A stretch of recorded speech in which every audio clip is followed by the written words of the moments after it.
بسم اللہ الرحمن الرحیم۔ دین و اسلام چینل کے ناظرین، السلام علیکم ورحمۃ اللہ وبرکاتہ۔ صحیح بخاری کی حدیث نمبر 68 ہے، رسول اللہ صلی اللہ علیہ وسلم نے ہمیں نصیحت فرمانے کے لیے کچھ دن مقرر کر دیے تھے، اس ڈر سے کہ کہیں ہم کبیدہ خاطر نہ ہو جائیں۔ یعنی نبی کریم صلی اللہ علیہ وسلم نے کچھ دن جو ہیں وہ واعظ کے لیے مقرر کر دیے تھے کہ اس دن یعنی درس ہوا کرے گا، اور آپ صلی اللہ علیہ وسلم بیان فرماتے تھے جیسے کہ جمعرات اور جمعے کا دن۔ تو کبیدہ کا مطلب لفظی معنی یہ ہے کہ یعنی تنگ پڑ جانا، کہ لوگ تنگ نہ پڑ جائیں۔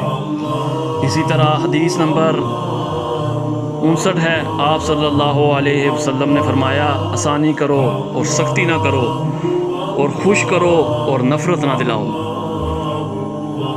اور اسی طرح حدیث نمبر 70 ہے، عبداللہ ابن مسعود رضی اللہ تعالیٰ عنہ ہر جمعرات کے دن لوگوں کو واعظ سنایا کرتے تھے۔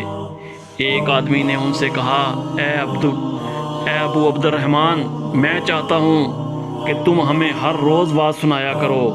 انہوں نے فرمایا، تو سن لو کہ مجھے اس امر سے کوئی چیز مانے ہے تو یہ کہ میں یہ بات پسند نہیں کرتا کہ کہیں تم تنگ نہ ہو جاؤ، اور میں واعظ میں تمہاری فرصت کا وقت تلاش کیا کرتا ہوں، جیسا کہ رسول اللہ صلی اللہ علیہ وسلم اس خیال سے کہ ہم کبیدہ خاطر نہ ہو جائیں، واعظ کے لیے ہمارے اوقات فرصت کا خیال رکھتے تھے۔ قرآن و حدیث کی تعلیمات کے لیے دین و اسلام چینل کو سبسکرائب کریں۔ جزاک اللہ خیر۔